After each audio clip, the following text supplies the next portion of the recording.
وملائكته يصلون على النبي يا أيها الذين آمنوا صلوا عليه وسلموا تسليما أشهد أن لا إله إلا الله وحده لا شريك له وأشهد أن محمدا عبده ورسوله له الملك والله الحمد يحيي ويميت وهو على كل شيء قدير ولا حول ولا قوة إلا بالله العلي العظيم بسم الله كل الله فضيلة الشيخ الإمام البصيري أناغون بسم الله الرحمن الرحيم كل الله أحد الله صمد لم يلد ولم يولد ولم يكن له كفوا أحد بسم الله كل الله fún gbogbo kumumini àti àwọn àfáà wa بسم الله الرحمن الرحيم كل الله أحد الله صمد لم يلد ولم يولد ولم يكن له كفوا أحد bisimilayi lílá fi fún gbogbo àwọn àfáà àwọn ẹni Ọlọ́hun bisimilayi rahman rahim lílá fi Quraish ní lílá fi mìíràn tó sítá ìwà sẹ́bí falẹ̀ abdurrahman azal bait alẹ́zíọ́tà mọ́ mi jó ìwà mọ́nà mi ní àf ká má gbára wa ní time ní ká sọ̀rọ̀ lórí ìdí tá fi ń ṣe ọdún Iléyá tá wà ń bẹ̀ yìí tó ń bẹ wájú wa ìkọlọ̀ ń jẹ́ ká ṣe láyọ̀ àtàláfíà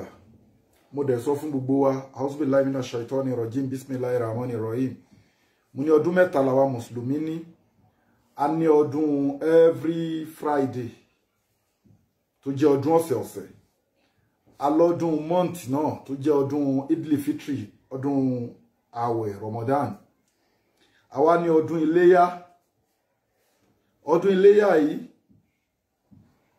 torí a máa ń kíra wa idli mubarak idli mubarak idli mubarak ọdún Iléyá ìwá ní kí ni ìdí tá ṣe ń ṣe ibo ló ti ń bọ̀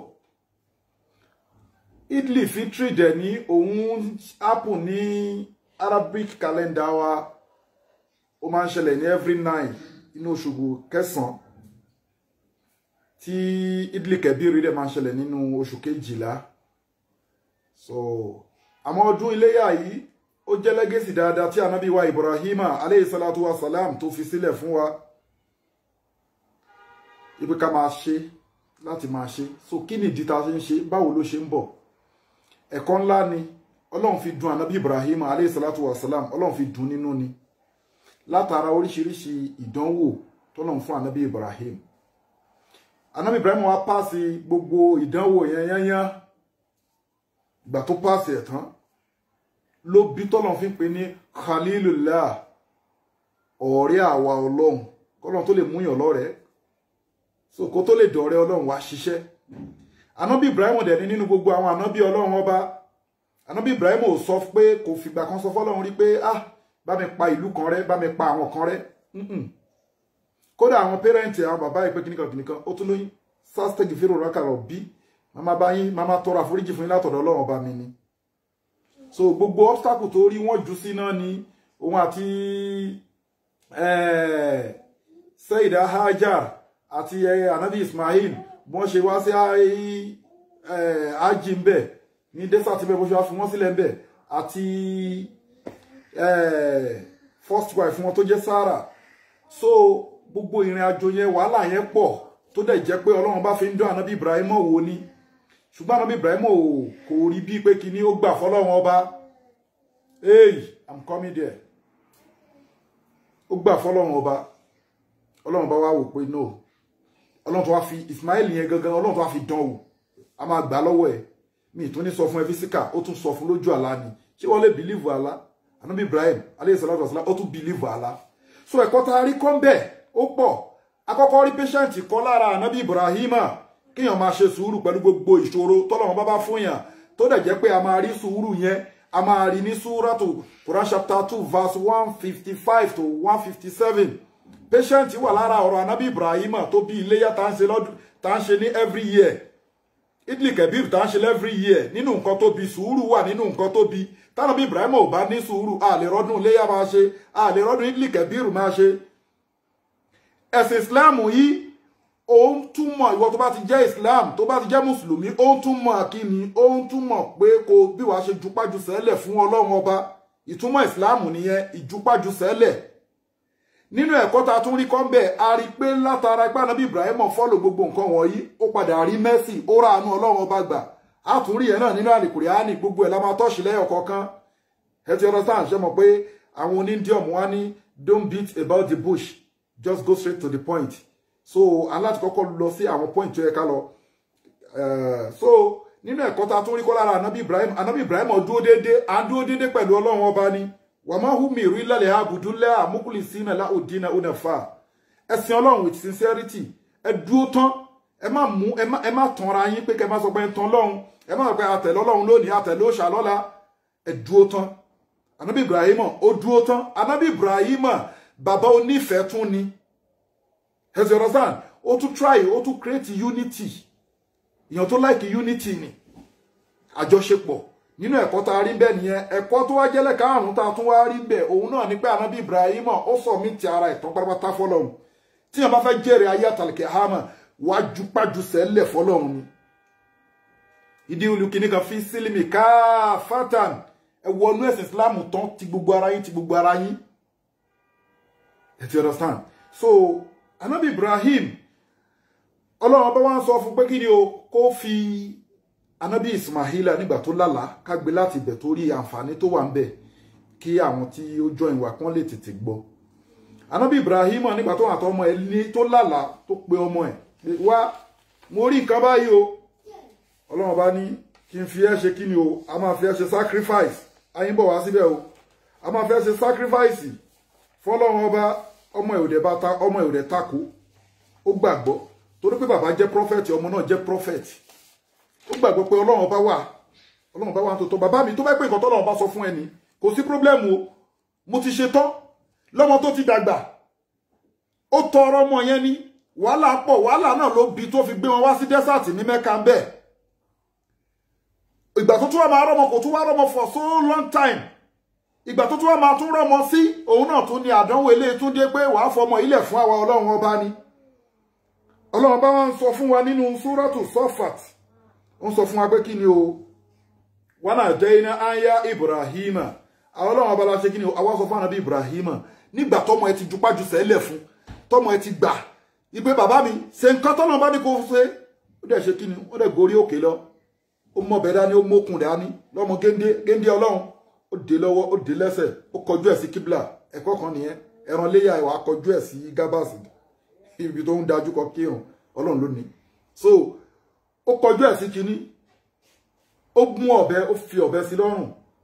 Ànábì Ismail lọ́rùn, alayhi salatu wassalam. Ó dulẹ́lẹ̀ kíní kò dù. Ó dulẹ́lẹ̀ kejì ọ̀bẹ oge. Ó dulẹ́lẹ̀ kẹta ọ̀bẹ oge. Ànábì Ibrahim wà shocked. Ẹ̀rù bà pé Ọlọ́run ló pa mí láṣẹ kíní. Kí ló tún dé tọ́bẹ̀ ò tún gé kíní? Bó ṣe bínú sọ ọ̀bẹ nù nìyẹn. Ọ̀bẹ tó bínú sọnù tánàbí Ibrahim sọnù yẹn, ọ̀bẹ yẹn àpáta tó bá àpáta pín sí méjì. Ọlọ́run ní ṣorí pọ́bẹ yẹn mú. Amúwà ànábì Ibrahim. Wa nadaynahu aya Ibrahim qad saddaqta ruya. Ànábì Ibrahim ó ti má la ẹ̀ṣẹ̀. A kàn fẹ́ wẹ̀mí ẹ̀ náà ni.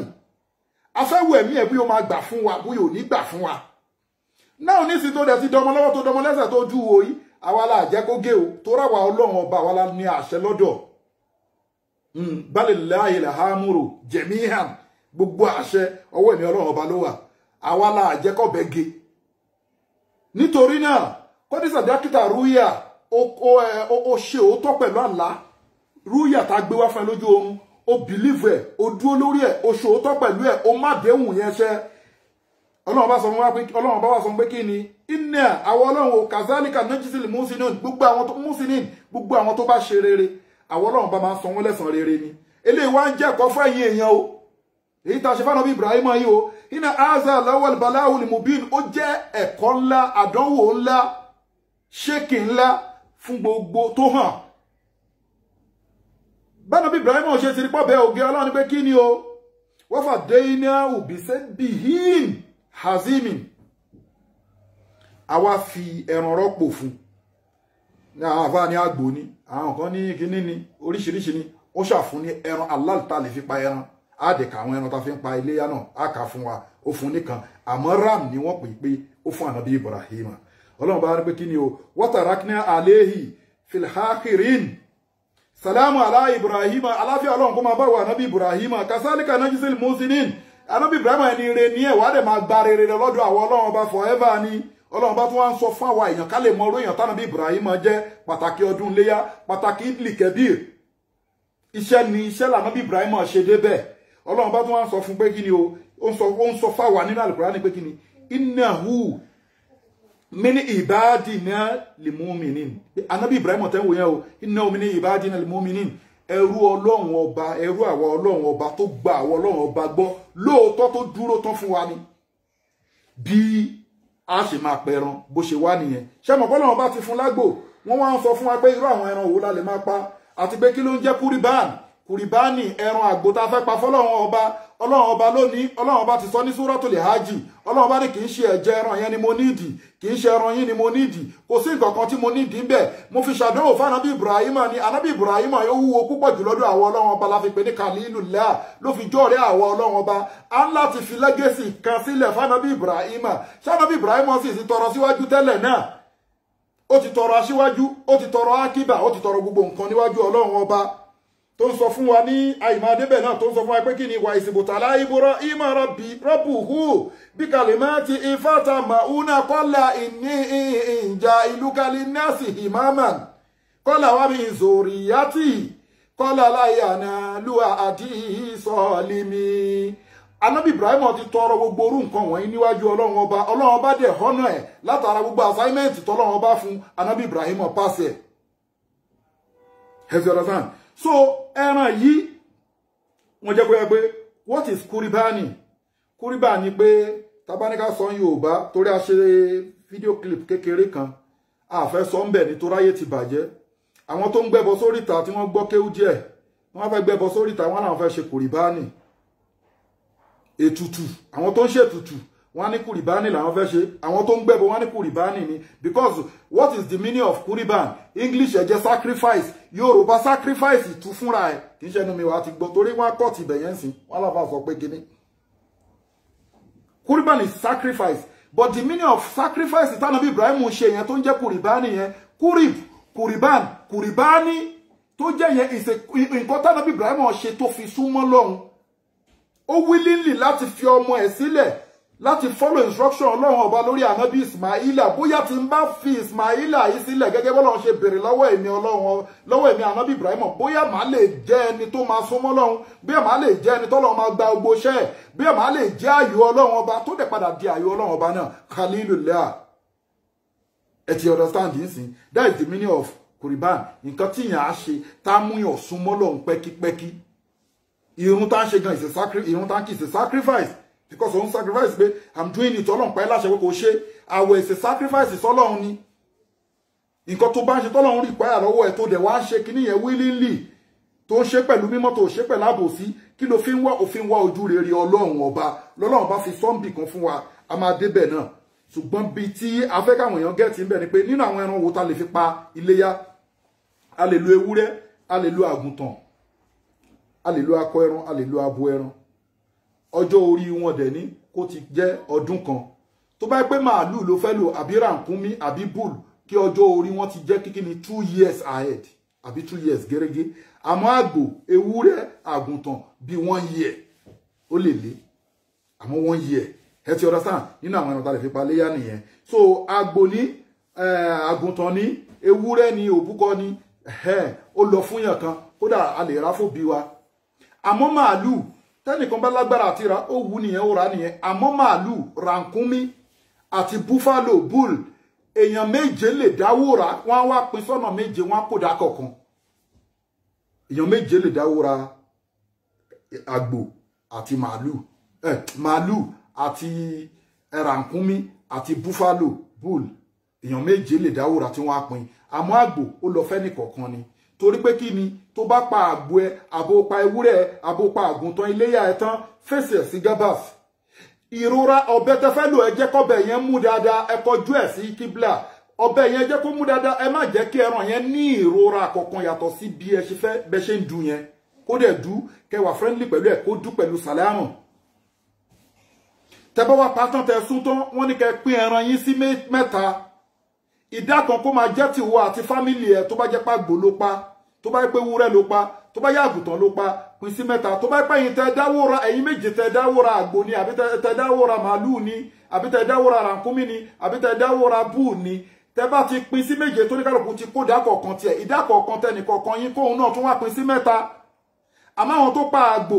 àgbò yẹn kó pín sí mẹ́ta, kó kódà kan fún òun àtàwọn fámílì ẹ̀, wọ́n á kódà kan, á dẹ̀ pín sí mẹ́ta gẹ́rẹ́gẹ́ ni. Ìdá kejì á fún àwọn ọ̀rẹ́, wọ́n lè fi sóúnjẹ, wọ́n lè pín tútù. Ìdá kẹta ẹ gbé lọ sí charity home, ẹ lọ pín bẹ́ẹ̀. Ara unity tá a sọ nìyẹn nínú legacy Ànábì Ibrahim alayhi salatu wa salam. Kò sí nǹkan tó ń jẹ́ idli kebir, nǹkan tó ń jẹ́ bẹ́ẹ̀ ni pé ká yọ̀ mọ́ra wa, ká dunnú, ká fà àwọn aláìní mọ́ra, ká ṣe dáadáa síra wa nínú family, ká jókòó pọ̀, ká jẹun pọ̀, ká wọṣọ pọ̀. Àwọn tó ti kú ẹ lọ visit sàárè wọn, ẹ ṣàdúrà fún wọn. Àwọn aláìní ẹ má yẹ kí wọ́n fi ẹ raṣọ fún wọn, ẹ fún wọn lóúnjẹ, ẹ fún wọn lówó, ẹ gbé wọn jáde, ẹ jókòó pọ̀, kẹ́ tọwọ́ bọwọ́, káwọn náà kínú wọn dùn. Ẹ̀sìn tiwa yìí, ẹ̀sìn idli, gbogbo ẹ̀sìn Islamu yányán, ẹ̀sìn ìfẹ́ ni, ẹ̀sìn tó kóyàn jọ ni. Torí àjẹmáhàtò ráàmà, Ọlọ́run ọba ló sọ pé gbogbo ìjókòó tẹ́ bá jókòó tó jẹ́ pé ti dáadáa, ẹ jókòó, ìjókòó ìfẹ́ ni. You need to be very careful. I'm coming there. So ìjókòó ìfẹ́ ni. So ìyẹn lọ bẹ́ẹ̀. So tẹ́ bá ti pín sí mẹ́ta bẹ́ẹ̀, ẹ pín fáwọn èèyàn, ẹ kó dákun fáwọn fámìlì yín, ìwọ àti fámìlì ẹ. Ìdá kejì ẹ pín fáwọn èèyàn tó jẹ́ bí ọ̀rẹ́. Ìdá kẹta ẹ ṣe kí ni, ẹ kó lọ fáwọn aláìní. Ẹ má dá jẹ. Ìyàwó má sọ pé yín lẹ ní àgbò kó wá kó sínú fíríjì kẹ́ ń dá jẹ, ẹ paléyà o. Ọkọ má ní bá mi dín gbogbo ẹ̀kẹ́ máa jẹ, ẹ pín sí mẹ́ta. Ìwọ Ọlọ́run tó ń bẹ lórí ẹ̀ nìyẹn, ẹ kó dá kan fúnra yín, ẹ pín dá kan, kódà ẹ pín fún Kírísítẹ́nì tó bá nífẹ̀ẹ́ láti gbà. Both Muslim and non-Muslim, you can give them. Ẹ ti understand? Torí pé kí ni nǹkan tó ń ṣe yẹn nínú nǹkan tó lè mú ẹ súnmọ́ Ọlọ́run, tó lè má dúrà ẹ̀gbà ni. Ẹ ti understand? Bí nínú àwọn ẹ̀kọ́ tá a rí ń bẹ nìyẹn. Ọlọ́run ọba wa ń sọ aláàrí patient nínú kíni, nínú ìdí tí iléyá fi ṣẹlẹ̀ tọ́lọ́run bá fi ọ̀nà ọdún idli kebir, ọdún iléyá fún wa, aláàrí sùúrù ń bẹ. Tánàbí Ibrahim ò bá ní sùúrù ni a lè rí kíni, a lè rí ọdún iléyá máa ṣe. Nínú sùúrù náà Ọlọ́run bá ń sọ nínú Al-Qur'ani fún wa, òun ló síwájú asọ̀bùr, òyìnbó ń pè ní patient, Yorùbá ń pè ní sùúrù. Ọlọ́run bá ní wala nabluwannakum bi shay'in minal khawfi wal ju'i wa naqsin minal amwali wal anfusi was samarati wa bashiri sabirina allazina iza asabatihum musibatu qalu inna lillahi wa inna ilayhi raji'un. Ọlọ́run ní wala nabluwannakum bi shay'in minal khawfi wal ju'i. Èmi Ọlọ́run ọba nínú àdánwò, èmi Ọlọ́run ọba ni kí máa dẹ́rù bà yín, al-khawf, máa dẹ́rù bà yín. Onírí nǹkan tó ń lé wá sì máa sáré, onírí nǹkan tó ń bá ẹlẹ́rù ẹ̀rọ á sì máa bà ẹ́ nínú ilé, onírí nǹkan tó ń bá ẹlẹ́rù ọmọ àwọn pé kí ló dé, àyà ẹ̀dẹ̀ ń já, òórùn sùn láìsí pé orí nǹkan tó ń bá ẹlẹ́rù. Ọlọ́run èmi Ọlọ́run ọba ni mò ń dẹ́rù bà yín, wal ju'i, èmi Ọlọ́run ọba ni mò ń fẹ́ bí pa yín, tẹ́bi gidi, tẹ́pọ̀ tó máa pa yín gidi, tí wàá gbé kí ló wá dé tẹ́bi pọ̀ pé Ọlọ́run ní èmi Ọlọ́run ọba ni mò ń dẹ́rù bá yín, èmi Ọlọ́run ọba ni mò ń fẹ́ bí pa yín. Wà nákísí minal amwali, ìwọ tó ti lówó, ó bẹ̀rẹ̀ bísínẹ́sì látòrí 100,000, ó ti dèyàn tó ń control 500,000, 1 million, 3 million, 5 million, ó ti ń wọ bí 100 million, lẹ́ẹ̀kan náà ó ti wọ bílíọ̀nù. Àmọ́ nígbà tó yẹ ọkọ̀ tó rí pé ó tún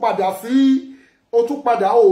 àti kó 50,000 jáde, ó rí pé ò lè rí kó jáde mọ́. Ọlọ́run ọba ní pé kì í ṣe nìkan, èmi Ọlọ́run ọba ni wà nákísí minal amwali, kẹ máa ṣàfẹ́kù nínú gbogbo nǹkan ọ̀rọ̀ yín, kọ́rọ̀ yín máa wálẹ̀, kí bísínẹ́sì yín kẹ máa rí ìjákulẹ̀ níbi bísínẹ́sì yín. Ọlọ́run bá ní èmi Ọlọ́run ọba ní wàlẹ̀ ánfúsì, Ọlọ́run bá ní pé ẹ máa ṣàfẹ́kù ẹ̀mí ara yín. Ìyá lè wà láyé kọ́mọ kú, ọmọ lè wà láyé kí ìyá kú, àbúrò lè wà láyé kẹ́gbọ́n kú, ẹ̀gbọ́n lè wà láyé kábúrò kú. Ẹ máa ṣàfẹ́kù ara yín. Àwọn èèyàn máa kú nínú àwọn èèyàn yín, nínú àwọn mọ̀lẹ́bí yín, ẹ máa kú. Wàlẹ̀ ánfúsì, ẹ máa kú. Wasamaratin, àwọn ẹni tó bá jẹ́ àgbẹ̀ nínú yín tí wọ́n gbìn nǹkan bíi fúrúùtù, èso, ẹ̀gẹ́, àwọn èèyàn ló ń kó oúnjẹ wá fún gbogbo àwa tá ń jẹ. Ọlọ́run ní gbogbo àwọn tó bá ń ṣe bẹ́ẹ̀ náà, ìgbà míì nǹkan èso wọn jáde dáadáa, wọ́n ní kòkó wọn jáde dáadáa, ọsàn wọn so dáadáa, obì wọn so dáadáa, gbogbo nǹkan tí wọ́n gbìn so dáadáa. Ìgbà míì dẹ̀ náà kí ló dé tí gbogbo iṣu wọn ò ta, kí ni wọn ò ṣe. Ọlọ́run èmi Ọlọ́run ọba ni, Allahu Akbar. Ọlọ́run èmi Ọlọ́run ọba ni, ó wá ní wọ́n bá ṣírí sabirina, except gbogbo nǹkan wọ̀nyí, gbogbo àwọn tá a fi kan o, wọ́n wá ṣe kíni o, wọ́n wá ṣe kíni, wọ́n wá ṣe sùúrù pẹ̀lú gbogbo ìṣòro tá fún wọn yìí. Ó láwọn wo ni allazina ìsá, àwọn tó ṣe sùúrù yìí nígbà tá fàdéwò ikú àwọn alẹ́sínà ìsá àsọ́bá tí òun musibatun torí gbogbo nǹkan tó ń jẹ́ ìpalára ló ń jẹ́ musiba gbogbo nǹkan tó ń jẹ́ ìpalára ló ń jẹ́ musiba nǹkan tó bá ti jẹ́ ìpalára àìdá ẹ̀kú ni àìdá òòrí pé wọn náà tó bá gbóúnjẹ lẹ́nu èèyàn nílẹ̀ Yorùbá wọ́n ní ó lè pààyàn àbí wọ́n ló pààyàn ẹ ti understand so gbogbo nǹkan tó bá ti jẹ́ ìpalára musiba lọ́lọ́run ń pè ṣùgbọ́n ikú nìkan la máa ń stíkì sí musiba pàbùrú musibatun ọlọ́láwọn tí wọ́n bá wá ṣe sùúrù pẹ̀lú gbogbo àdánwò yìí tá bá fi kàn wọ́n wọn rí jẹ́ ní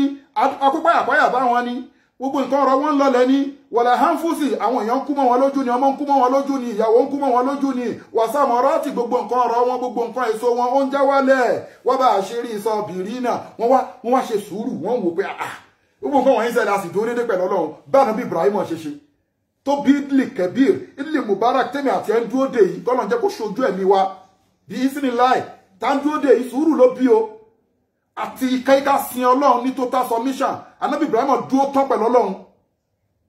kò ṣàbòsí wọ́n bá ṣe rí sọ́bìnrin náà alẹ́zínà ìsá àsọ́bátí musibatun qalu inna lillahi wa inna ilayhi raji'un àwọn yìí wọ́n wá ní sùúrù pẹ̀lú gbogbo àdánwò ta fún wọn Ànábì Ibrahim ṣe ní sùúrù then the next thing tó máa sọ náà pé tó ọ̀dọ̀ gbogbo nǹkan tọ́lọ̀ wá ṣe fún wa yìí náà tẹ́lẹ̀ náà tọ́lọ̀ tó ń lọlẹ̀ yìí náà ọ̀dọ̀ Ọlọ́run náà ló ti wà ọ̀dọ̀ Ọlọ́run náà ló padà sí ẹ̀rí ní ọ̀dọ̀ wa wọn làwọn Haúsá ní alákàó tó bá ti ṣẹlẹ̀ Ọlọ́run ló gbà Ọlọ́run ló ṣe wọ́n gbà bẹ́ẹ̀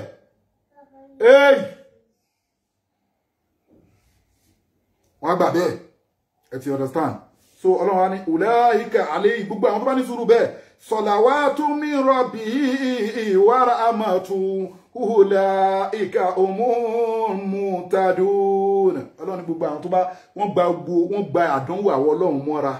ìkẹ́ àwọn Ọlọ́run àánú àwọn Ọlọ́run orí àjẹtọ́tọ́ àwọn Ọlọ́run kó máa bá wọn àwọn ilé ìdẹ́ ni àwọn ni wọ́n mọ̀nà tí ó ti rí má pẹ̀bọ pọ̀ mọ́ Ọlọ́run ìṣòro tó bá ẹ tó rò pé ó ti tán kò tán o Ọlọ́run ni o tó rò pé ìyá kan ni darí ẹ̀ sọ́dọ̀ Ọlọ́run lan yusibana illa man kataba Allahu lana huwa maulana wa ala Allahi falyatawakkalul mu'minun nǹkan kò ní ṣẹlẹ̀ o kó má jẹ́ pàtọ̀dọ̀ Ọlọ́run ọba ló ti wá wa ma kana linnafsi an tamuta illa bi isnillahi kitaban muwajjalan ẹ̀kọ́ nínú àwọn ẹ̀kọ́ tá a rí kọ́lọ́dọ̀ Ànábì Ibrahim nìyẹn ó ṣe sùúrù pẹ̀lú gbogbo àdánwò Ọlọ́run ọba pátápátá kò sí wàhálà pẹ̀lú ẹ̀ ẹlẹ́ẹ̀kejì ẹ wo Ànábì Ibrahim verse 33 tansi Quran chapter 2 verse 155 Suratul Baqarah nìyẹn wala nabluwannakum bi shay'in minal khawfi wal juhi wa naqsin minal amwali wal anfusi was samaratin wa bashiri sabirina alladhina idha asabatihum musibatun qalu inna lillahi wa inna ilayhi raji'un òun la treat tansi nínú nǹkan tó bí ọdún iléyá tá ń ṣe yìí òun náà ní sùúrù tánàbí Ibrahim ṣe lórí àdánwò Ọlọ́run ọba ó wá ṣe sùúrù pẹ̀lú ẹ̀ Ọlọ́run grant ẹ̀ òun ló bí tèmi àti ẹ̀ tá ń pa ẹran tá ń wọ ẹran kiri tá fẹ́ dùnnú tá ń bẹ náà pé kí léyà yìí ọdún idli kẹbíìrì kó ṣojú wa arẹ́kọ̀ sùúrù kan bẹ̀ ẹ̀sìn Ọlọ́run ẹ jẹ́ ká ṣe sùúrù pẹ̀lú gbogbo àdánwò Ọlọ́run gbogbo àdánwò nínú àwọn àdánwò tánàbí Ibrahim rí ẹ jẹ́ kí mi àti yín lọ wo Suratul Marham kí lọ́lọ́run ọba sọ ní Suratul Marham ó ní wazkur fil kitabi Ibrahima innahu kana siddiqan nabiyyan ó lọ́nà bí Ibrahim yìí olódodo ni òjíṣẹ́ àwọn Ọlọ́run ọba ni olódodo ni ìsìkọ́lá làbí Ànábì Ibrahim ó pe bàbá tó bí pé kí ni yá àbátì ó ní wọ bàbá mi lima ta'budu man la ayasma'u wala yubsiru wala yughni anka shay'an ó ní wọ bàbá mi yá àbátì ó ní ìsìkọ́lá làbí yá àbátì lima ta'budu ó ní èyí tí tẹ́yìn ṣe òòṣà tẹ́yìn sí ìwọ bàbá mi nǹkan tẹ́ pé àwọn èrè tẹ́ gbé kalẹ̀ tẹ́lẹ̀ ń sìn yìí o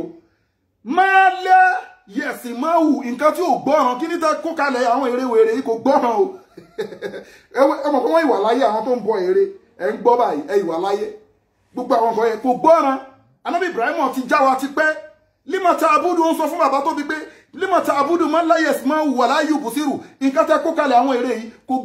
gbọ́ràn wala yubsiru kò ríran wala yughni anka shay'an kò sí kò lè provide oore fún yín kò lè ní pé kó máa dá fún yín kò lè ní pé kẹ́ẹ̀rí jẹ kò lè ní pé kẹ́ẹ̀rí mu kò lè ní pé kẹ́ẹ̀rí ná kò lè ní pé kẹ́ẹ̀rí lò wala yughni anka shay'an bẹ́ẹ̀ sí ága mi ọ̀rọ̀ kò lè fún yín lọ́rọ̀ kankan ẹ̀ lè ráǹfààní kankan bẹ̀ Ànábì Ibrahim sọ fún bàbá ẹ̀ bẹ́ẹ̀ bàbá ẹ̀ ò dáhùn ó tún pe bàbá ẹ̀ lẹ́ẹ̀kan sọ ní yá àbátì ìní kọ́díjà ní ìmìnàlì ilmi máa lámù yà àtíkà fàtẹ̀bẹ̀ ní àtíkà fi ọ̀tà sọ̀wíyà. ó tún pe bàbá ẹ̀ lẹ́lẹ́kejì pé yá àbátì ìní kọ́díjà ní ìmìnàlì ilmi máa lámù yà àtíkà bàbá mi lóòótọ́ ìwọ ló bí mi àmọ́ mo rí nǹkan tó rí ọlọ́run bá ti fi mọ̀mọ́ mi èyí tẹ wà lójú èyí ẹ̀rí ọ̀nà kankan kò sọ́nà níbi gbogbo àwọn ère tẹ kójọ gbogbo àwọn òòṣà tẹ kójọ kò sọ́nà ń bẹ́ẹ̀ ọlọ́run ti fi mọ̀ mí tẹ̀lé mi ànábì Ibrahim ìwọ bàbá mi tẹ̀lé mi kí n mú ẹrin ojú ọ̀nà tààrà ojú ọ̀nà ìgbàlà ojú ọ̀nà tọ́lọ́run ọba gangan jẹ́ ìwọ bàbá mi tẹ̀lé mi èmi ní mímọ̀ nípa ẹ̀ ọlọ́run bá ti fi mọ̀ mí tó kò rí èèyàn tó nímọ̀ jù ẹ lọ tó jọmọ ẹ̀ you can follow him àmọ́ bàbá ànábì Ibrahim sọ bẹ́ẹ̀ fún bàbá ẹ̀ ó tún pe bàbá ẹ̀ lẹ́lẹ́kẹta yá àbátì láta abúdú ṣaitan òṣà tó ń pọ́lẹ̀ rí pé àwọn bàbá òṣà ló ń pè láwọn bàbá o òṣà ló ń pè láwọn màmá o òṣà ló ń pè ní yèyé o ànábì Ibrahim padà lámọ́lẹ̀ fún bàbá ẹ̀ pé láta abúdú ṣaitani láta abúdú ṣaitana iná ṣaitana kana lirrahmani hasiya. Gbogbo wèrè tá kójọ ẹ àṣetọ́ni ni o àṣetọ́ni dẹ̀ ní ọ̀tá ọlọ́run ọba àjọkẹ́ ayé ló jẹ́ ọba oníkẹ́ èṣù gbọngàn tó jẹ́ àbá àwọn wèrè ọ̀tá ọlọ́run ni o ẹlẹ́ṣẹ̀ ni o ànábì Ibrahim sọ fún bàbá ẹ̀ bẹ́ẹ̀ ó tún tẹ̀síwájú ó tún pe bàbá ẹ̀ lẹ́lẹ́kẹ́rin ẹ máa wo sùúrù mo sọ fún yín mo lánàbì Ibrahim aleyhi salatu wa salam nínú gbogbo àwọn ànábì Ibrahim òun nìkan ni kò tí ì sọ pé kọ́lọ̀ ń pa ìlú kan rẹ kọ́lọ̀ ń pa àwọn kan rẹ rí kódà àwọn ibi tí ó kàn ó pìtì fún wọn a máa débẹ̀ nísìn nígbà táwọn àwọn màláìkà àwọn angels tó wọ́n fíṣítì ànábì Ibrahim tí wọ́n wà fún ní ìró pé ó máa bí ànábì Ìsíhákà aleyhi salatu wa salam a máa débẹ̀ nísìn ẹ máa gbọ́ nǹkan tọ́lọ́run bá sọ fún wọn ní súrátù Húdù tẹ́bẹ́ká lọ́wọ́ súrátù Húd Quran chapter 11 verse 69 to 70 something. Àwọn màláìkà wọ́n fíṣítì ànábì Ibrahim màláìkà mẹ́ta wọ́n fíṣítì ẹ̀ ẹ wo bó ṣe humble nǹkan tó bí ọdún léyàbẹ̀mí àti ẹ̀ ń ṣe yìí nìyẹn o ànábì Ibrahim ṣe ẹ̀sìn ni o ó dúró tán ni o kò má múlù mọ́là ni o ó ní sùúrù pẹ̀lú àdánwò Ọlọ́run ni o àwọn màláìkà fíṣítì ẹ̀ ìyàwó ni wọ́n bá ìyàwó ti ní ẹjọ́ kó ọkọ mi ń bọ̀ ànábì Ibrahim ó jáde sáwọn màláìkà gẹ́gẹ́ bọ́lá wọn bá ṣe dá má kanra máwọn èèyàn má yọ máwọn èèyàn jẹ́kọ̀kàn ẹ̀yà innamal mu'minina ikiwa gbogbo ọmọ mùsùlùmí yányá ọmọ ìyá ni gbogbo wa má fi òpin yà sáàrin àwọn kankan kódà ẹni tí ì ṣe mùsùlùmí fẹ́ràn wọn ẹwọ Ọlọ́run ọba tó dá wa àwọn kankan wà tó pé ó create a general ni àti Christian àtẹlẹ́bọ àti gbogbo ala ń gba atẹ́gùn gbogbo ala ọjọ́ mu omi òjò ẹ wo bí tó ti ń sọ̀rọ̀ oyin summa kuli min kulli samaratin fasilukin subulan ya aruju bi butuni ashirabun muktalifun aliwalu fi shifa'u linnasin ló pé Ọlọ́run sọ pé fi shifa'u li muslimin olóyin táwọn yẹn oyin Ọlọ́run ní shifa'u linnasi ìwòsàn ní fẹ̀yìn èèyàn kò sọ pé kristẹni kò sọ pé muslimu kò sọ pé lẹ́bọ àwọn kọ̀ọ̀kan wà tó jẹ́ general tọ́lọ́run ní pé kíni tọ́lọ́run ní pé gbogbo ọmọ máa lò pọ̀ bẹ́ẹ̀ náà ní bá ṣe wà nínú ayé náà ẹ máa ṣe ẹ̀sìn yín lakum dinukum waliya din la ikra fi din ẹ jẹ́ ká jọ ká ṣe nọ́mà síra wa ànábì Ibrahim ara wọn màláìkà mẹ́tẹ̀ẹ̀ta ó kí wọ́n sálámà síra wọn salamu aleikum wọ́n jókòó ànábì Ibrahim kò mọ̀ wọ́n rí àmúwò pé àwọn àlejò wọn láwọn àlejò kòtò ó wá sọ fún ìyàwó ẹ̀ ó ní kó lọ mú màálù ọmọ màálù ó ní kó lọ mú ọmọ màálù ó pa torí èèyàn mẹ́ta ṣé ìwọ fẹ́ pé ẹlẹ́ran sínú ọbẹ̀ pẹran ẹládìyẹ sínú ọbẹ̀ tíyàwó ẹ̀ ti sè ẹ̀ ń gbé pamọ́ fáwọn èèyàn ni ẹ ní gàrí ẹlẹ́lùbọ́ ẹ lówó lọ́wọ́ ẹ fi ṣàánú àwọn èèyàn ànábì Ibrahim ò mọ̀ wọ́n rí kò mọ̀ pé màláìkà ni wọ́n kò mọ̀ pé angel ni wọ́n ó ní pé ìyàwó mi pa ó yá ẹ̀yin mùrídí ẹ pa màálù ọmọ màálù wọ́n pa màálù wọ́n roast ẹ̀ wọ́n ṣe everything wọ́n package ẹ̀ wọ́n gbé síwájú àwọn àlejò ànábì Ibrahim ò tí mọ̀ pé àwọn màláìkà ni ó jókòó ó wò wọ́n pé àwọn ilé àti sálámọ̀ síra wa kí ni wọ́n á ṣe wọ́n jẹun ni kí ló ṣẹlẹ̀ ó wò pé bóyá wọ́n ń fi ṣa ìṣẹ́mọ̀ pé wọ́n mọ́ra rí ó wá ń jẹ́ ń bẹ̀ bí wọn náà ṣe máa ń ṣe jẹ́ kí n jẹ́ ń bẹ̀ bóyá tí n bá jẹ́ ń bẹ̀ àwọn náà lè bá mi jẹ ibi táwọn Ànábì Ibrahim ti ń jẹ ẹran yẹn ó rí pé àwọn èèyàn ọjà yẹn nílọ àfà àwa ò kì í ṣe èèyàn àwa ò jẹ ẹran bí o màláìkà làwa Ọlọ́run ní ká wá fún ẹ ní ìròní ìyàwó ẹ̀ dẹ̀ ń gbọ́ wọ́n fún wọn àtìyàwó ẹ̀ ní mẹ́sẹ̀jì yẹn pé Ọlọ́run ní ká wá fún wọn àtìyàwó ẹ̀ ní ìrò pé ẹ máa bímọ ọmọ kí ni ẹ máa bí Isaac Ànábì Isaac orúkọ mọ́ máa jẹ́ Isaac Ọlọ́run ká wá fún ẹ ní ìrò iṣẹ́ méjì lọ́lọ́run bá rán wa ó rán wa sí ìwọ Ànábì Ibrahim ká wá fún ẹ ní ìró ìdùnnú ó dẹ̀ rán wa lọ sí ìlú Ànábì Lútù alayhi salatu wa salam ẹ̀kọ́ ibi tó mú mi yà nìyẹn sí sítórì tí mo ń sọ yìí Ànábì Ibrahim ṣé Ànábì Lútù sì jẹ́ ọmọ ẹ̀gbọ́n ẹ̀ ẹ̀dọ̀rọ̀ dan ó jẹ́ nephew ẹ̀ ó ti yẹ yín nísìn ó wá ń sọ fún àwọn màláíkà yẹn pé inú ẹ̀ ti dùn pẹ̀lú ìró ìdùnnú tí wọ́n fún kó máa bí ọmọ o inú ìyàwó ẹ̀ náà dùn bọ̀ tí pé àwọn màláíkà yẹn wá sọ pé Ọlọ́run ní pé káwọn lọ da ìlú Ànábì Lútù káwọn lọ dàlú yẹn nù káwọn lọ destroy ìlú yẹn Ànábì Ibrahim wá ní kó tó sọ̀rọ̀ Ànábì Lútù tó jọmọ ìyá ẹ̀ gan tó jẹ́ nephew ẹ̀ gan tó jẹ́jẹ́ ó kọ́kọ́ pìtì àwọn ìlú yẹn pé ẹ má lọ dàlú yẹn nù ẹ fún wọn ní táìmù díẹ̀ ẹ ní sùúrù ẹ̀kọ́ ní mo fẹ́ kọ́ ẹ̀ ní ṣé Ànábì Ibrahim ọmọ ìlú yẹn rí yàtọ̀ sí brọ́dà ẹ̀ tó wà ń bẹ̀ ọmọ àbúrò ẹ̀ àbọ̀mọ ẹ̀gbọ́n ẹ̀ tó wà ń bẹ̀ Ànábì Lútù but kò wó tànábì Lútù nìkan ó pìtì ìlú yẹn generally pé Ọlọ́run bá má ti pa wọn rẹ́ báyìí kó ìfún wọn time now ẹ̀kọ́ nìyẹn nínú àwọn ẹ̀kọ́ tá a kọ́ lára Ànábì Ibrahim nìyẹn ó pìtì ìlú yẹn àwọn màláíkà wá sọ fún pé ọ̀dà ìwọ látòkè ni o Ọlọ́run ní ká lọ pàlú yẹn rẹ ìgbà yẹn ló ṣe wá sọ fún pé but Lútù wà ń bẹ Lútù wà ń bẹ náà báwo la ifẹ́ ṣe àwọn èèyàn ni pé tó bá yẹ pé ti Lútù ni má wọrí fọkànbalẹ̀ lórí Lútù ò ní problem àmọ́ ìyàwó ẹ̀ ní problem ẹ̀fẹ́ ọ̀rọ̀ sáà ìyàwó Lútù àti ìyàwó Núhà àwọn obìnrin méjì nìyẹn ìmúrahátà Lútì wà ìmúrahátà Núhù wà ìmúrahátà Lútì àwọn ìyàwó Ànábì méjì tí wọ́n sọ orí ibùnà Al-Qur'ani nìyẹn ìyàwó Lútù àti ìyàwó Ànábì Núhà alayhi salatu wa salam so ẹwẹ̀ kan bẹ̀ Ànábì Ibrahim ó pìtì lórí ìlú Ànábì Lútù ìgbà tó rí pé kò sí wé Ọlọ́run ti make order ló ṣẹ̀ tó wá sọ pé ọmọ ìyá mi tó wà ń bẹ̀ báwo ni kíní kan wọ́n dẹ̀ declare pé kò sí wàhálà ibi tá a sọ ni ẹ wo bó ṣe plead pẹ̀lú bàbá ẹ̀ náà ẹ wọ́n máa gbọ́ ó wọ́n sọ mọ́ pé yá àbátì òun jẹ́ 45 verse 45 Suratu Maryam inni àáfù àyàmá zaka àfábù mina ra'amani fatakuna lil shaitani waliya ó ní yá àbátì wọ bàbá mi inni àáfù àyàmá zaka àsábùn ìyá Ọlọ́run lálàá o ẹ rí pé bá yẹn tẹ̀níwìn ní domoteni ló wà lórí àsábùn ó ní wọ́n bàbá mi ẹ̀rù ń bà mí nígbà tí ìyà Ọlọ́run ọba bá dé kò wù mí kí ó jẹyà kó jìyà Ọlọ́run kò wù mí kọ́lọ́run bá fìyà jẹ lórí àìmọ̀kan lórí ẹbọ tó ń sìn yìí lórí gbogbo nǹkan tó ń ṣe yìí kò wù mí lórí tó ń pa nǹkan pọ̀ mọ́ Ọlọ́run ọba ẹ̀ṣẹ̀ ẹbọ kò láforíjì ẹni tó bá ti ń ṣẹbọ tí ò bá tí kú tó bá káwọ́ sókè pé òun ò ṣẹbọ mọ́ Ọlọ́run ní kò sí wàhálà àforíjì àmọ́ ẹni tó ṣẹbọ kú kò sọ̀rọ̀ o Ọlọ́run ní láyé gìfìrà iná lẹ́hà láyé gìfìrà èmi Ọlọ́run mi ní foríjì áyù ṣèràkà bì í ẹni tó ṣẹbọ sẹ́mi Ọlọ́run ọba wáyé gìfìrù máa dúnà sáálì kalẹ̀ máa yẹ ṣáà tó bá jẹ́ pé ẹ̀ṣẹ̀ pẹ́pẹ́pẹ́ mi ló ṣe èmi Ọlọ́run lè ṣàmójú kúrò fún àmọ́ ẹ̀ṣẹ̀ ẹbọ mi ní foríjì so Ànábì Ibrahim ń pe àbá pé ẹ̀rù ń bá àwọn òtórí pé kí ni tí ìyá Ọlọ́run bá dé ó máa tù ẹ́ pẹ̀lú èṣù ni o ìwọ àtẹ̀ṣù ẹyọjọ máa wà lórí gíláàdì ni o fatakuna lil shaitani waliyan ẹ máa jọjọ jẹ́ neighbor nínú iná Ọlọ́run ni o ẹ máa jọ mẹ́un létí ra yín ni o bàbá ẹ̀ wá ṣẹ̀ṣẹ̀ wá dáhùn ẹ wo ó ti pé bàbá ẹ̀ more than 4-5 times bàbá ẹ̀ ṣẹ̀ wá dáhùn pé kíní kọ́lá arọ̀ kíbùn anta an aliyati Ibrahima la'in lam tantahi lanarjumanaka wa ajurini maliyan Ànábì Ibrahima bàbá ẹ̀ sọ fún pé wọ́n Ànábì Ibrahima tó bá dákẹ́ gbogbo nǹkan tó ń bá mi sọ yìí lanarjumanaka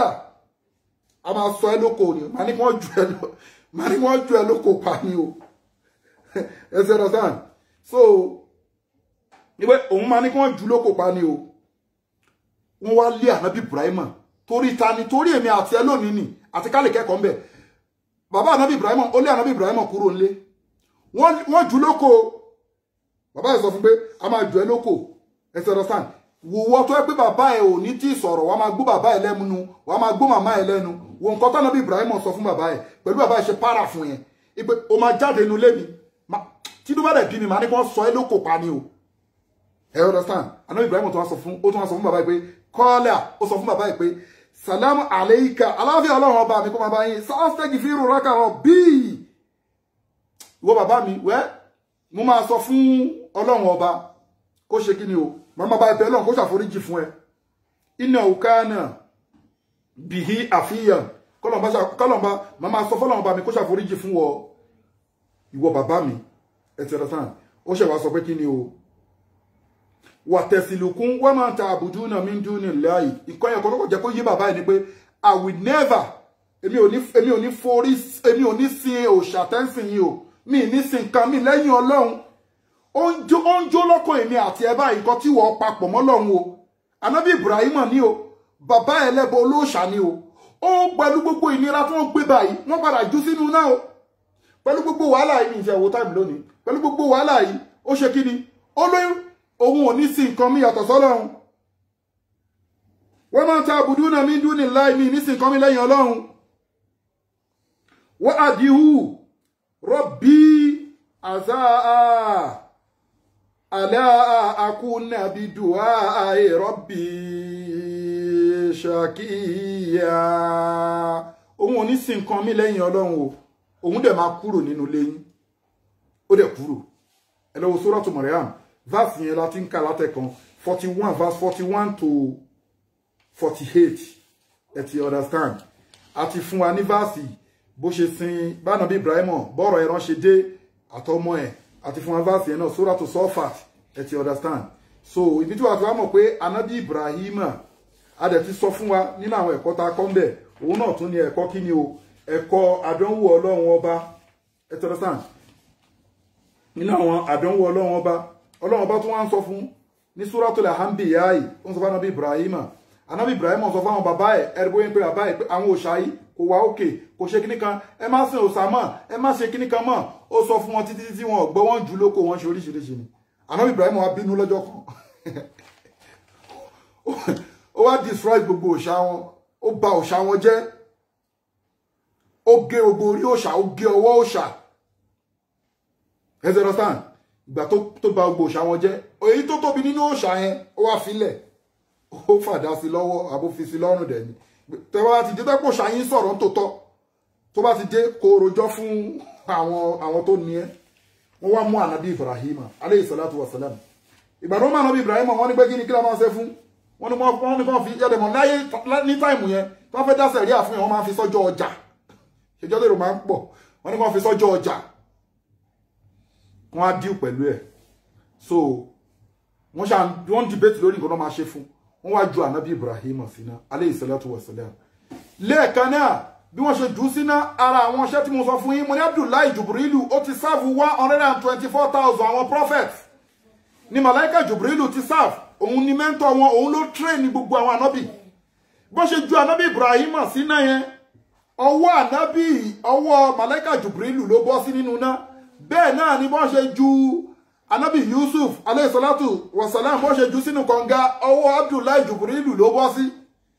lọ́lọ́wọ́ bá wá ń sọ fún nínú Al-Qur'ani tó bá kálọ̀ Suratul Anbiya Quran chapter 21 verse 69 to 70 ló fi wá sọ fún wa pé kúl ọlọ́wọ́ bá ní kulna ya naru kunni baridan wa salama ala Ibrahima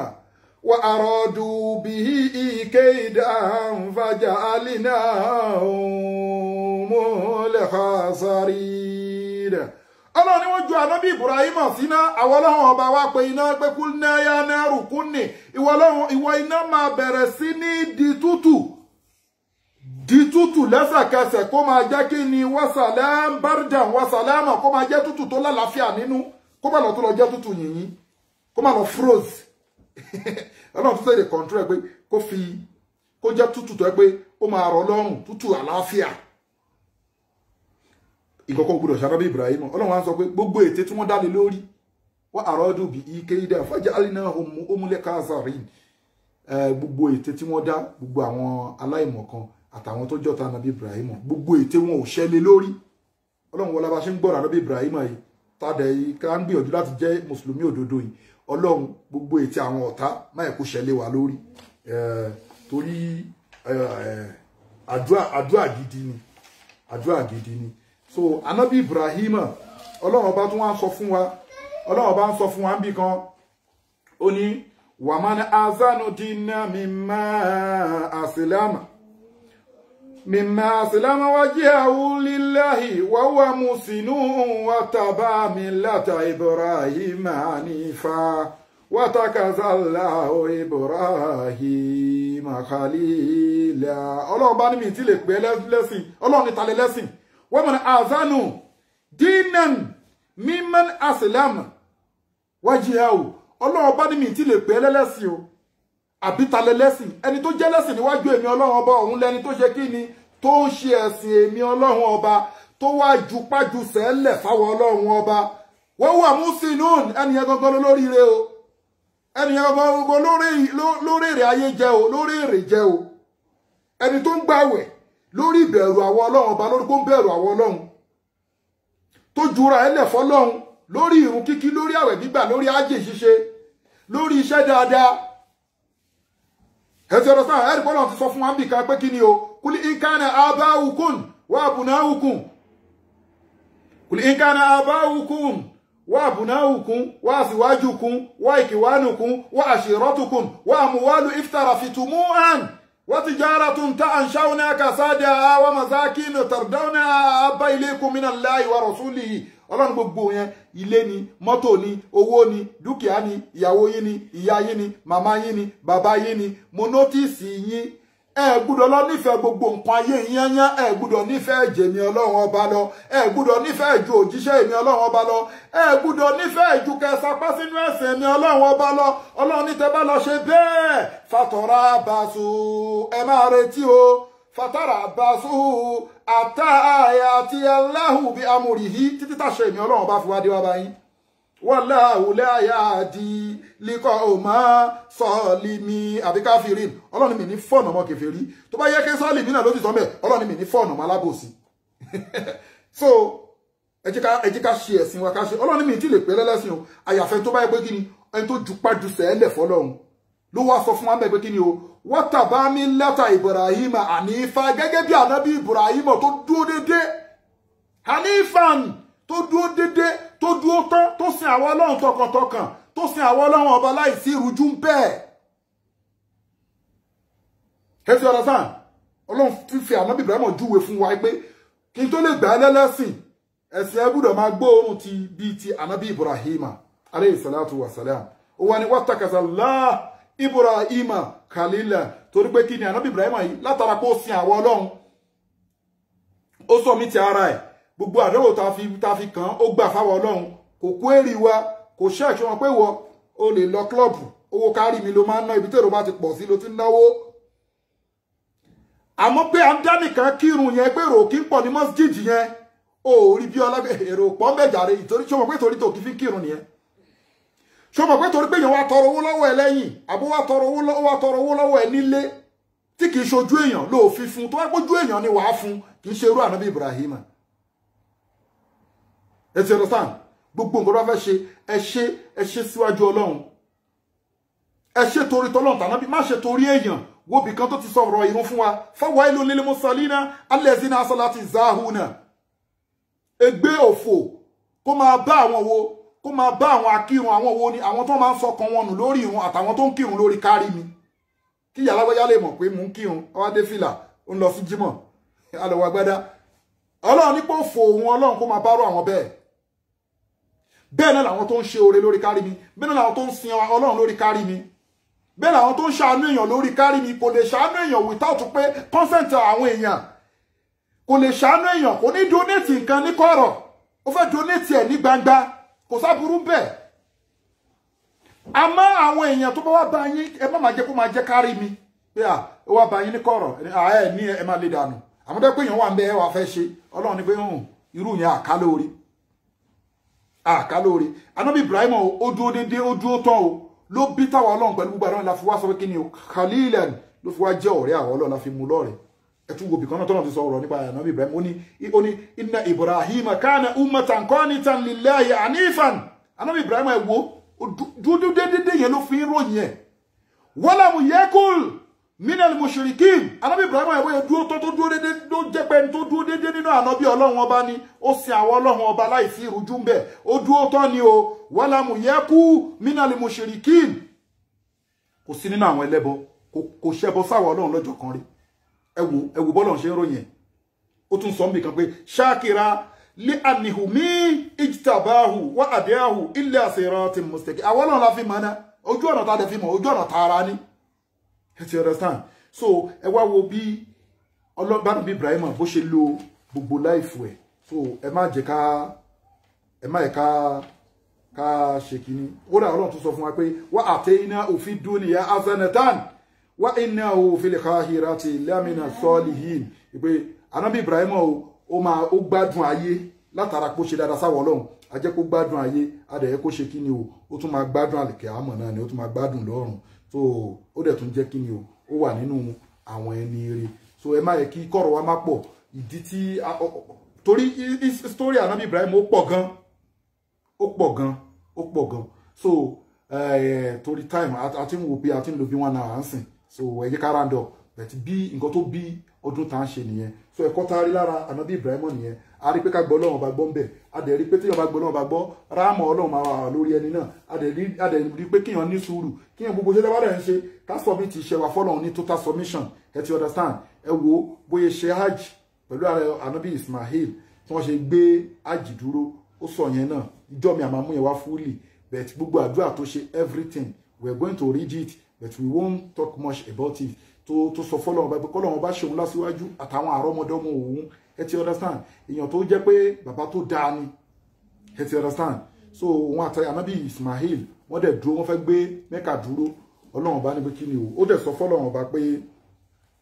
kọ́lọ́run bá ṣe òun lásíwájú òun láti kálẹ̀ kan pé wa iz ibtala Ibrahima rabbuhu bi kalimati fatammahunna qala inni ja'iluka linnasi imama qala wa min zuriyati qala la yanalu ahdi zalimin. Kó ṣe òun lásíwájú àrọ́mọdọ́mọ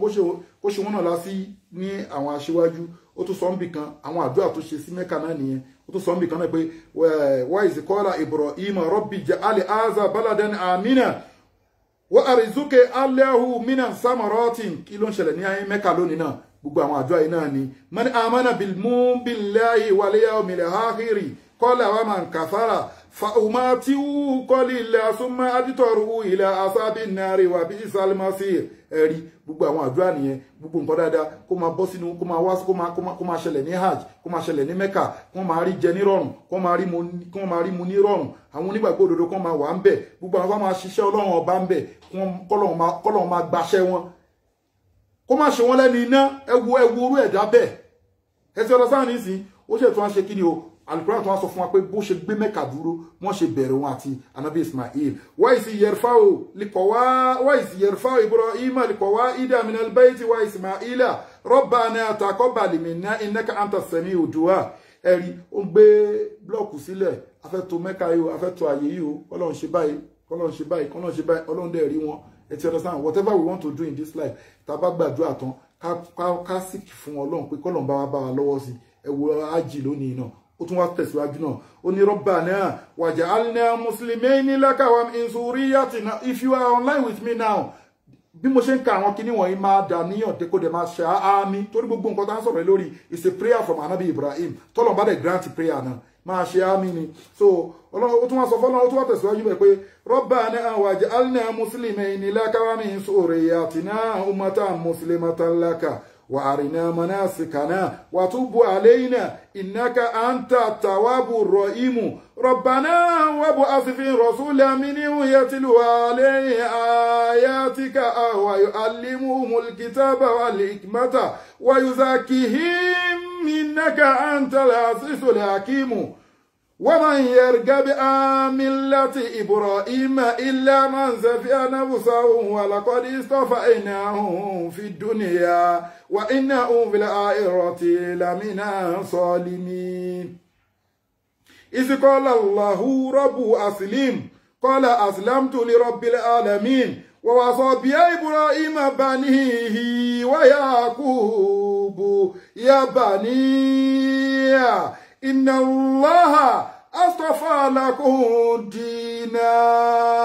fala tamutunna illa wa antum muslimun. Ànábì Ibrahim ó pè gbogbo àwọn ọmọ ẹ̀, ó pè gbogbo àwọn àrọ́mọdọ́mọ ẹ̀, ó pè gbogbo àwọn ọmọ ẹ̀ pé kí ni o,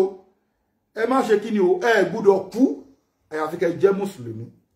Ẹ tún wá wò am kuntum shuhada isi adora yakub al-maut. Ànábì Yakub òun náà tún wá fi sọ àsọlẹ̀ yẹn náà fọ́mọ ẹ̀. Ẹ jẹ́ káwọn ọmọ wa, àwọn àrọ́mọdọ́mọ wa kàn máa káṣẹ́ dáadáa mọ́ wa lọ́wọ́, kí wọ́n ká ẹ̀sìn mọ́ wa lọ́wọ́, kí wọ́n fọ́lò ojú ọ̀nà ẹ̀sìn. Ẹ má ká fi lẹ́gẹ́sì burúkú sílẹ̀. Ẹ wà Ànábì Ibrahim ó pe Ànábì Yakuba, ó pe gbogbo wọn, ó ní wọn ò gbọ́dọ̀ kú àfi kí wọ́n ṣe Islam. Ìgbà tí Ànábì Yakuba fẹ́ kú, Al-Qur'ani sọ fún wa pé kí ni am kuntum shuhada isi adora yakub al-mautu isi qala libanihi ma tabuduna min ba'di qalu na'budu ilahaka wa ila abaika Ibrahim wa Ismaila wa Yakuba ilahu wahida wa nahnu lahu muslimuna. You see, ona fi àsọlẹ̀ yẹn fáwọn ọmọ ẹ̀ pé kí ni o, ẹ gbọ́dọ̀ kúrò lójú ọ̀nà ẹ̀sìn bàbá wa Ibrahima ni Ismaila ni Isiaka ni ẹ̀sìn tóun náà ń sìn ni o, ẹ̀yọ́ ọmọ mi náà ẹ gbọ́dọ̀ kúrò ń bẹ̀, gbogbo apátápátá ẹ̀sìn kan là ń sìn. Wa nahnu lahu muslimun. So ó jẹ́ kó yé wa pé gbogbo àwọn ànábì Ọlọ́run ọba ẹ̀sìn kan ni gbogbo wọn sìn. Ẹ̀sìn wo ni? Ẹ̀sìn mùsùlùmí ni, ẹ̀sìn Islam ni. So ẹ jẹ́ ká ṣe dáadáa, àdúrà wa gbà, aṣọdún ayọ̀, aṣọdún dùnnú. Nǹkan tó bí ọdún léyà nìyẹn o. Kì í ṣe pé bá ṣe ń ṣe táwa ń wọṣọ táwa ń dùnnú yẹn wo, odidi èèyàn ló fẹ́ lọ sí. Kó tó di pé odidi èèyàn fẹ́ lọ sí, kẹ́nìyàn tó wáyé ńkọ́. Ìgbà tí wọ́n fi màmá Ismail àtànábì Ismail tí wọ́n fi wọ́n sílẹ̀ sí desert, tí wọ́n nídìí omi tí wọ́n rómi mu, tómi ò jáde lọ́mú tí ò rí gbogbo ẹ̀ tí gbogbo ẹ̀ tí nẹ́tíwọ̀kì dàrú. Ẹ wo omi máhì Zemzem ó jáde látara tìtorí ànábì Ismail. Tìtorí ànábì Ismail ni Abdullahi Jubrilu ló wá help màmá ẹ̀. Abdullahi Jubrilu ló dìgì omi Zemzem yẹn tí ó dẹ̀ gbẹ́dọ̀ ní. Kódà wọ́n ti bá pé màmá ànábì Ismail Hajar tí bá pé ó fi òkúta ráǹdì omi yẹn ní táìmù yẹn, omi yẹn kò sí kọ́ńtínẹ̀ǹtì tí wọ́n ti ní rí máhì Zemzem. Ẹ wá lọ wòye millions of litre tí Zemzem ń provide in a day. You understand? Látara the tip feather of Abdullahi Jubril alayhi salam. So Ọlọ́run bá tóbi o, Ọlọ́run bá tóbi máa ká fọlọ́run ṣeré. So ẹ wo gbogbo ẹ̀ bó ṣe wọnára ó wá dọdún léyà táwa ń dùnnú síta ń ṣe gbogbo ẹ̀. Ọlọ́run ká ṣọdún ayọ̀ ká ṣọdún dùnnú. Ẹ jẹ́ ká dẹ̀ ṣe dáadáa pẹ̀lú àwọn èèyàn, àwọn aláìní ẹ ká tọ́jú wọn. You understand? Fún gbogbo ara fẹ́ ṣe ìtọrẹ àánú fáwọn aláìní, account number ní fáwọn aláìní 0123 214254. Account number fáwọn aláìní 0123 214254. Global Dahiratu Dhikrlahi Islamic Organization, Wema Bank of Nigeria. Account number nìyẹn. Àdúrà wa gbà. Massalamu wa ila liqa'i wala hawla wala quwwata illa billahi al-aliyyil azim. Subhana rabbika rabbil izzati amma yasifun. Wassalamu ala al-mursalin walhamdulillahi rabbil alamin.